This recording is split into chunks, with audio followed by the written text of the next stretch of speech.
سے پہلے فتنے کا بیج بونے والا جو شخص تھا عبداللہ بن سبا، یہودی تھا، اسلام میں آیا لیکن جماعتیں پیدا کر دی۔ اب خلافت راشدہ ختم ہوتے ہوتے ہی مسلمانوں میں جماعتیں آ گئی تھیں، یعنی مولا علی کرم اللہ وجہہ الکریم کا جو انتقال ہوا، آپ کی جو شہادت ہوئی، تقریباً 3 خلفاء کی شہادتیں ہوئی۔ حضرت عمر بھی شہید ہوئے، حضرت عثمان بھی شہید ہوئے، اور حضرت علی کرم اللہ وجہہ الکریم یہ بھی شہید ہوئے۔ لیکن فرق یہ ہے کہ خلیفہ دوم حضرت عمر کی جو شہادت ہے وہ ایک غیر مسلم مجوسی کے ہاتھوں ہوئی، جو آگ کا پجاری تھا، اس کا اسلام سے لینا دینا نہیں تھا، اور اس نے اپنی ذاتی رنجش میں قتل کیا ہے۔ لیکن حضرت عثمان کا قتل مسلمانوں کی ایک باغی جماعت نے کیا، اور حضرت علی رضی اللہ تعالیٰ عنہ کا قتل بھی بظاہر مسلمان کہلانے والے تھے، لیکن وہ کافر ہو چکے تھے، خارجی، لیکن نام کے وہ مسلمان ہی تھے، عبد الرحمن بن ملجم جس نے قتل کیا۔ تو اب یہاں سے آپ اندازہ کریں کہ مسلمانوں کے ہاتھ سے جب اتنے بڑے 2 خلیفہ قتل ہو گئے، شہید ہو گئے، تو پھر فتنہ پیدا ہو ہی چکا تھا، فتنہ عروج پر تھا۔ 2 جنگوں کا ذکر کل میں نے کیا تھا، ایک جنگ جمل اور ایک جنگ صفین۔ یہ جنگ جمل جو ہے، سیدہ عائشہ صدیقہ رضی اللہ تعالیٰ عنہا تشریف لائی تھی اس جنگ میں، اور پھر وہ صلح ہو گئی، واپس وہ چلی گئی، حضرت علی بھی گئے، لیکن غلط فہمی سے دونوں فوجوں میں لڑائیاں ہوئیں اور دونوں میں صحابہ بھی شہید ہوئے ہیں۔ اس جنگ کے بعد ایک اور جنگ ہوئی تھی جس کو جنگ صفین کہتے ہیں۔ یہ حضرت امیر معاویہ ملک شام سے نکلے تھے، چونکہ میں نے بتایا تھا آپ کو کہ حضرت عثمان غنی کے قتل کا بدلہ لینے کا سب سے زیادہ جو اعلان کر رہے تھے اس میں حضرت امیر معاویہ تھے، کیونکہ خاندان ایک ہی ہے، حضرت عثمان کا خاندان بھی اور حضرت امیر معاویہ کا خاندان بھی ایک ہی ہے۔ تو خون عثمان کا قصاص، بدلہ، اس نعرے سے وہ اٹھے تھے، اور اس کے بعد جنگ جمل کے بعد حضرت امیر معاویہ رضی اللہ تعالیٰ عنہ بھی فوج لے کر کے نکل پڑے تھے۔ حضرت علی کرم اللہ وجہہ الکریم نے بہت ساری صلح کی کوششیں فرمائیں، خطوط لکھے، لیکن جواب میں صرف ایک ہی جواب آتا تھا کہ خون عثمان کا بدلہ چاہیے۔ یہاں تک کہ ایک بڑے صحابی ہیں جریر بن عبداللہ بجلی، یہ گئے اور حضرت امیر معاویہ سے انہوں نے کہا، کیا آپ کو یہ نہیں معلوم کہ علی بن ابی طالب رسول اللہ صلی اللہ علیہ وسلم کی قرابت داروں میں سے، خاندان میں سے، اور صحابہ میں وہ افضل ترین ہیں، پھر آپ کس طرح سے ان کے لیے جنگ کا ارادہ کر کے نکلتے ہیں؟ کیا آپ یہ سمجھتے ہیں کہ علی بن ابی طالب نے عثمان کا قتل کیا ہے، عثمان بن عفان کا قتل کیا ہے؟ حضرت امیر معاویہ نے کہا، نہ، میں ان کی فضیلت کا بھی قائل ہوں، وہ رسول اللہ صلی اللہ علیہ وسلم کے رشتہ دار بھی ہیں، یہ ساری چیزیں اپنی جگہ پر، لیکن حضرت امیر معاویہ کی ایک دلیل یہ تھی، کہتے ہیں ہاں یہ بھی میں سمجھتا ہوں کہ اگر علی بن ابی طالب نے عثمان بن عفان کا قتل نہیں بھی کیا ہے تو قاتلوں کو ہمارے حوالے کیوں نہیں کرتے؟ جنہوں نے قتل کیا ان کو ہمارے حوالے کریں۔ تو حضرت علی کرم اللہ وجہہ الکریم کے پاس انہوں نے خط لا کر کے دیا کہ امیر معاویہ تو یوں کہہ رہے ہیں۔ حضرت علی نے کہا، مجھ سے وہ لوگ ایسی چیز کا مطالبہ کر رہے ہیں جو میرے ہاتھ میں ہے ہی نہیں۔ حضرت عثمان غنی کے قاتل کون ہیں یہ پتہ ہی نہیں ہے، تو کیسے ان کے حوالے کیا جائے؟ اگر میرے قابو میں ہوتے، میرے قبضے میں ہوتے، تو حضرت علی کہتے ہیں سب سے پہلے خون عثمان کا بدلہ لینے والا علی بن ابی طالب ہوتا، لیکن معاملات نہیں سلجھے، یہ حالات بڑھتے چلے گئے۔ پھر حضرت امیر معاویہ جو لشکر لے کر کے نکل پڑے، اور ان دونوں جماعتوں کی ایک جگہ پر جا کر آمنا سامنا ہو گیا، ان جماعتوں کا مقام نہروان کے قریب۔ حضرت امیر معاویہ کے ساتھ جو فوج تھی وہ بھی بہت ہزاروں کی تعداد میں، اور حضرت علی رضی اللہ تعالیٰ عنہ کے ساتھ جو فوج تھی وہ بھی ہزاروں کی تعداد میں۔ لیکن حیرت کی بات یہ ہے کہ کچھ جو دور اندیش تھے، صحابہ تھے، وہ لڑائی ہونے نہیں دے رہے تھے۔ دونوں فوجیں میدان میں پڑاؤ تو کر لیں، یہ جمادی الاول کا شروع کا مہینہ تھا، اور جمادی الاخر آ گیا، یعنی 2 مہینے تک فوجیں وہیں پر رہیں، لیکن لڑائیاں نہیں آمنے سامنے۔ اور حتیٰ کہ حالات ایسے ہو گئے کہ ادھر کی فوج ادھر کے لوگوں میں آ جاتی تھی پانی لینے کے لیے، ادھر کے لوگ ادھر جاتے تھے پانی لینے کے لیے، تو دوستی بھی ہو گئی 2 مہینے میں۔ اور اس کے بعد رجب کا مہینہ شروع ہوا تو حرمت والا مہینہ، اس میں جنگ حرام ہے، تو جنگ بندی ہو گئی۔ 3 مہینے ایسے ہی گزر گئے، دونوں فوجیں میدان میں پڑاؤ ڈالی رہیں۔ پھر اس کے بعد حضرت علی رضی اللہ تعالیٰ عنہ اور حضرت امیر معاویہ رضی اللہ تعالیٰ عنہ دونوں کے درمیان یہ خط و کتابت بھی چلتے رہے، صلح کی باتیں بھی چلتی رہیں، لیکن جیسے کہ میں نے کہا سبائی فتنہ یہاں پر بھی موجود تھا دونوں جماعتوں میں، اور دونوں جماعتوں کو جنگ پر بھڑکانے کے لیے شرانگیز دونوں جگہ موجود تھے۔ بھڑکاتے رہتے تھے. اور اس کے بعد ناگہانی رجب کا مہینہ ختم ہوا تو اچانک ان دونوں میں مٹ بھیڑ ہوئی, جس میں حضرت علی رضی اللہ تعالیٰ عنہ کی طرف سے آئے ہوئی جماعت میں 25,000 لوگ قتل ہوئے تھے. حضرت امیر معاویہ کی طرف سے آئے ہوئے لوگوں میں 45,000 لوگ قتل ہوئے تھے. اس ایک جنگ میں 70,000 لوگ قتل ہوئے ہیں. یہ معمولی چیز ہے؟ 70,000 لوگ کاما گئے, جان سے ہاتھ دھو بیٹھے. حتیٰ کہ قتل اتنا ہو چکا تھا کہ ایک ایک دن جنگ کو روکنا پڑتا تھا میتوں کو یعنی کفن پہنانے کے لیے, نماز پڑھنے کے لیے, دفن کرنے کے لیے. ہزاروں عورتیں بیوہ ہو گئیں, ہزاروں کی تعداد میں بچے یتیم ہو گئے اس ایک جنگ میں. پھر حضرت امیر معاویہ نے سمجھ لیا, کیونکہ شامی فوج جو ہے اب کمزور پڑ گئی تھی جو حضرت امیر معاویہ کے ساتھ آئی تھی, اور حضرت علی کے ساتھ جو فوج لڑ رہی تھی وہ عراقی فوج تھی, کیونکہ حضرت علی کا دارالخلافہ کوفہ تھا جو عراق میں ہے. عراقی فوج اور شامی فوج دونوں میں لڑائیاں ہیں, اور حجاز کے لوگ یعنی مدینہ, مکہ, یہاں کے سب لوگ حضرت علی کرم اللہ وجہہ الکریم کے ساتھ تھے.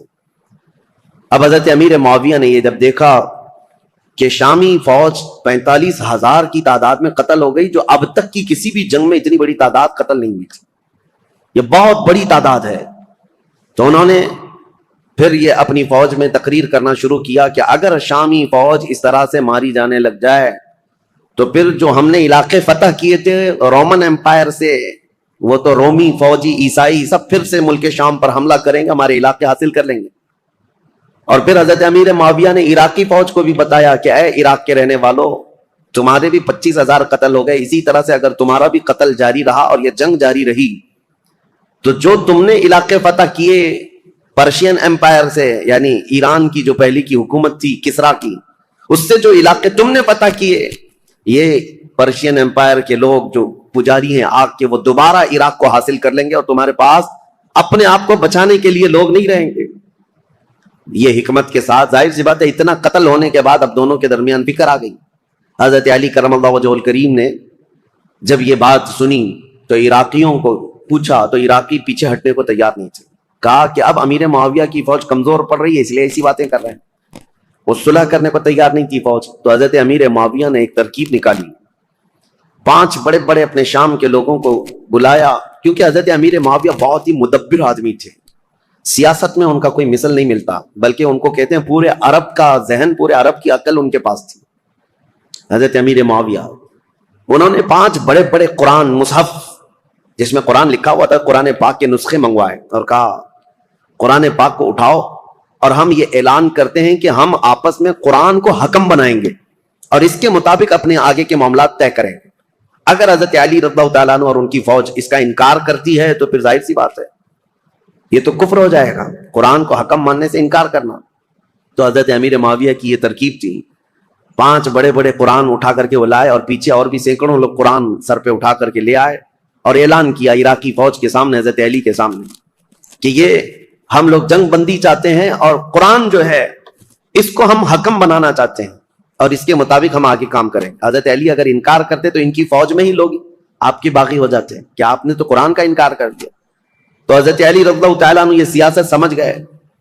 آپ نے فرمایا ہم نے جو جنگ کی ہے وہ اسی لیے کہ تم قرآن کے پابند بن جاؤ, اسی لیے تو ہم تلوار اٹھائے, اور آج اگر آپ کو یہ بات لگ رہی ہے کہ قرآن کو حکم بنایا جائے تو اس کے سب سے پہلے پیروکار ہم ہوں گے.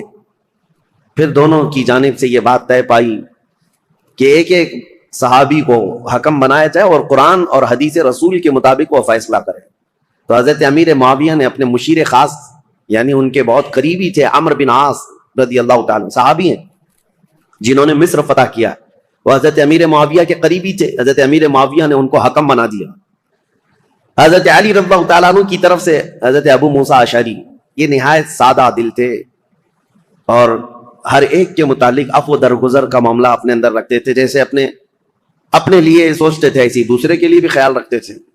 حالانکہ ابو موسیٰ اشعری رضی اللہ تعالیٰ عنہ یہ کوفہ کے گورنر رہے ہیں, مدبر رہے ہیں, ذہین رہے ہیں, لیکن حضرت علی ان کے حکم بنانے کے حمایت میں نہیں تھے, لیکن لوگوں کی زور زبردستی پر ان کو حکم بنایا گیا. مسئلہ تاریخ کا ہے اس لیے میں آپ کو بتا رہا ہوں, پھر اسی لیے میں تاریخ دہراتا ہوں کہ کوئی ڈھکوسلا بازی کرتے ہوئے تمہیں پھر گمراہ نہ کر دے. حقیقت کیا ہوئی اور کیا ہوا تھا یہ جاننا آپ کے لیے ایک بار ضروری ہے. دونوں نے حکم بنایا. حضرت عمرو بن عاص یہ ہمیشہ اپنے تدبر اور تفکر کو کام میں لاتے, اور جب بھی حضرت ابو موسیٰ اشعری آتے تو ان کا نہایت شاندار استقبال اور تعظیم و تکریم کرتے اور کہتے, ابو موسیٰ اشعری آپ مجھ سے رتبے میں بڑے ہیں, آپ رسول اللہ کے صحابی ہیں, آپ سے پہلے میں ہو ہی نہیں سکتا. تو حضرت ابو موسیٰ اشعری پر یہ دباؤ ہمیشہ رہتا تھا, اور دونوں کو اب صلح نامے پر دستخط کروانی تھی, یا جو بھی دونوں لوگ فیصلہ لیتے اس پر عمل کرنا تھا. دونوں جماعتوں کو, دونوں نے وعدہ کر لیا تھا, دستخطیں ہو گئی تھی.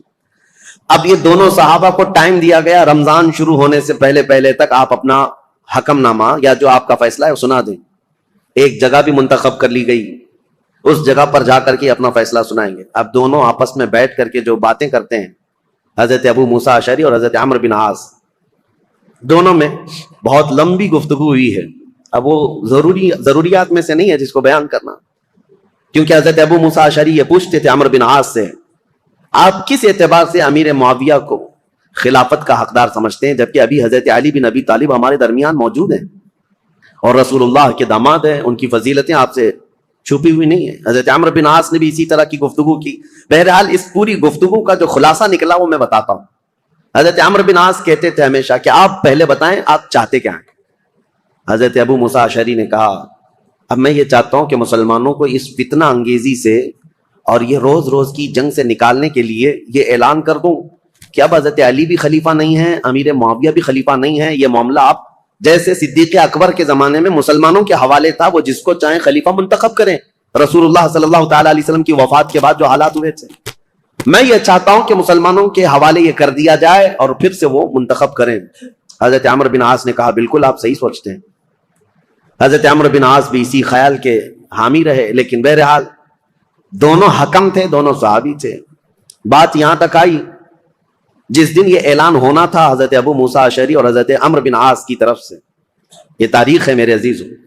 حجاز کے, مکہ مکرمہ, مدینہ طیبہ کے اکثر بڑے بڑے صحابہ بھی یہ فیصلہ سننے کے لیے آئے تھے کہ آج ہوگا کیا, کہ مسلمانوں کے درمیان جاری جنگ کو ختم کرنے جا رہے ہیں دو حکم صحابہ.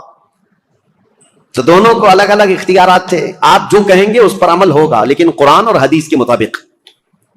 تو حضرت عمرو بن عاص نے یہ کہا کہ پہلے میں نہیں سناؤں گا, اپنا فیصلہ پہلے ابو موسیٰ اشعری سنائے. حضرت ابو موسیٰ اشعری کو کھڑا کیا گیا, تو انہوں نے اپنا فیصلہ سنا دیا کہ میں نے یہ ارادہ کیا ہے کہ مسلمانوں کو جنگوں میں مبتلا کرنے سے بہتر ہے کہ یہ خلافت سے دونوں معزول ہو جائیں, دستبردار ہو جائیں. جبکہ امیر معاویہ رضی اللہ تعالیٰ عنہ کی اس وقت بھی کچھ لوگ خلافت کا اعلان کرتے تھے اور یہ خلافت کا معاملہ تھا, تو آپ نے کہا دونوں دستبردار ہو جائیں, مسلمانوں کے حق میں یہ فیصلہ ہو جائے. حضرت عمرو بن عاص نے یہ نہیں کہا, وہ کھڑے ہوئے کہا, دو حکم تھے, ان میں سے ایک حکم نے اپنا فیصلہ سنایا ابو موسیٰ اشعری, انہوں نے اپنے فریق حضرت علی کو معزول کر دیا, لیکن میں اپنے فریق امیر معاویہ کو معزول نہیں کرتا, تو یہ ہمارا فیصلہ ہے. اس بات پر بہت بڑا ہنگامہ ہوا. پھر بات یہاں کو پہنچی کہ ان دونوں حکموں کی بات تسلیم کی جانی تھی, لیکن شامی الگ باغی ہو گئے, عراقی الگ باغی ہو گئے. بہرحال یہ معاملہ اس وقت جا کر ٹھنڈا ہوا جب خود حضرت علی اور حضرت امیر معاویہ آمنے سامنے آ گئے, اور ان دونوں نے آپس میں بیٹھ کر کے پھر صلح نامہ لکھا. حضرت علی کرم اللہ وجہہ الکریم اپنی باقی ماندہ فوج کو لے کر عراق تشریف لائے, کوفہ, اور حضرت امیر معاویہ